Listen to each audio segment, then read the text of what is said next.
Bismillahirrahmanirrahim. Assalamualaikum warahmatullahi wabarakatuh. Alhamdulillahi na'maduhu wa nasta'inuhu wa nastaghfiruhu wa na'udzubillahi min syururi anfusina wa min sayyiati a'malina may yahdihillahu fala mudhillalah wa ma yudlil fala hadiyalah. Asyhadu an la ilaha illallah wahdahu la syarikalah wa asyhadu anna Muhammadan abduhu wa rasulah. Allahumma sholli ala Muhammad wa ala ali Muhammad. Kaum muslimin yang dimuliakan Allah Subhanahu wa taala.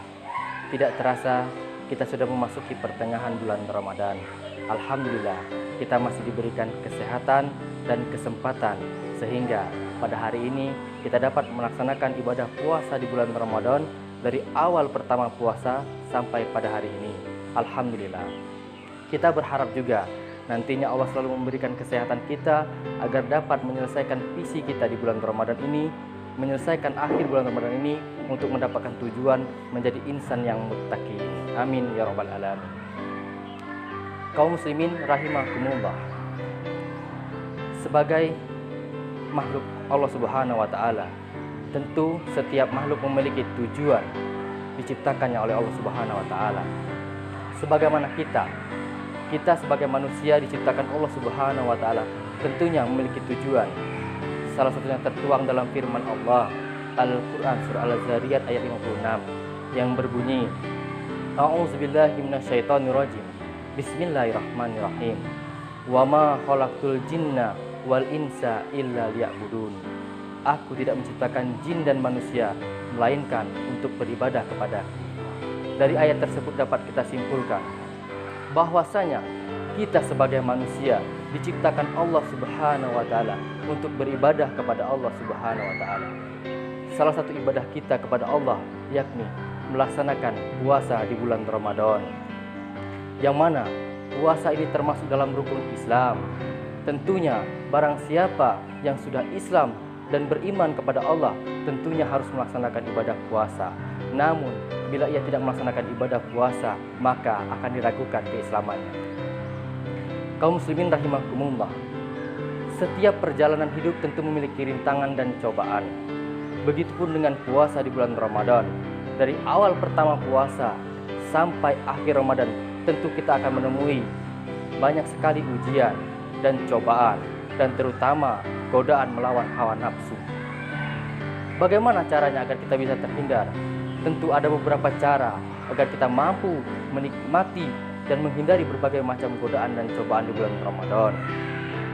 Agar kita dapat menikmati bulan Ramadan dengan baik, yang pertama, jalankan puasa Ramadan dengan ikhlas, dengan sungguh-sungguh, dengan keimanan yang kuat, semata-mata mengharapkan ridho dan pahala dari Allah Subhanahu wa taala.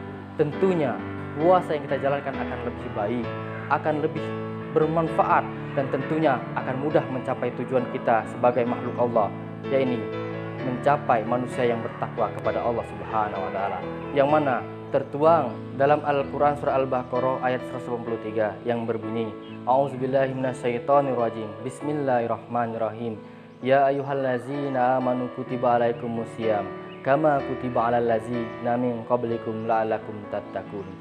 Yang mana di situ kita sebagai orang beriman diwajibkan untuk melaksanakan puasa. Tujuannya apa? Untuk menjadi insan yang muttaqun. Artinya orang-orang yang bertakwa kepada Allah Subhanahu wa taala. Yang kedua, jangan jadikan puasa itu waktu yang panjang atau lama, tetapi jadikan puasa itu sangat sebentar. Karena sebulan penuh itu teramatlah sebentar bagi kita. Dari 12 bulan kita diberikan 1 bulan yang istimewa, hanya sebentar. Maka jalani puasa itu dengan hati yang tenang, dengan sungguh-sungguh.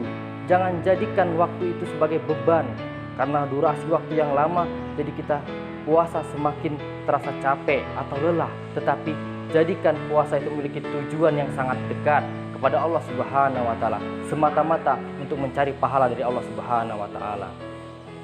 Ada sebuah kisah, sedikit kisah, yang mana ada seorang nenek ketika dia berjalan memikul sebuah kayu bakar, katakanlah. Kemudian lewat seorang pemuda yang mengendarai kendaraan roda 4, katakanlah mobil. Kemudian pemuda tersebut melihat nenek tersebut berjalan. Kemudian dia menawarkan bantuan, tumpangan kepada nenek tersebut agar mau ikut bersamanya untuk sampai ke tujuannya. Apa kata nenek tersebut? "Terima kasih nak, biarlah nenek berjalan saja karena rumah nenek tidak terlalu jauh, hanya di depan sini." Berulang kali pemuda tersebut menawarkan, tetapi nenek tersebut tetap bersikukuh untuk tidak menerima bantuan tersebut. Akhirnya pemuda tersebut melanjutkan perjalanannya. Namun setelah pemuda itu berjalan, tidak menemukan kampung satupun. Kemudian pemuda tersebut teringat dalam hatinya bahwasanya nenek tersebut dengan bakul yang besar membawa kayu itu masih tetap menikmati perjalanannya walaupun terasa jauh. Ada hikmah yang terkandung dalam kisah nenek tersebut bahwasanya walaupun terasa jauh ibadah kita, walaupun puasa masih panjang waktunya, tetapi jalani dengan sungguh-sungguh. Kita anggap tujuan itu sudah depan mata, insya Allah akan terasa dekat dan akan terasa ringan. Dan insya Allah kita juga akan lebih cepat lagi mencapai tujuan kita menjadi insan yang muttaqin atau bertakwa kepada Allah Subhanahu wa taala. Itu saja kultum singkat dari kami, dari saya khususnya. Apabila terdapat kesalahan atau kekurangan, saya mohon maaf. Kepada Allah saya mohon ampun. Semoga menjadi manfaat bagi kita semua. Wallahul muwaffiq ila aqwamit thoriq. Wassalamualaikum warahmatullahi wabarakatuh.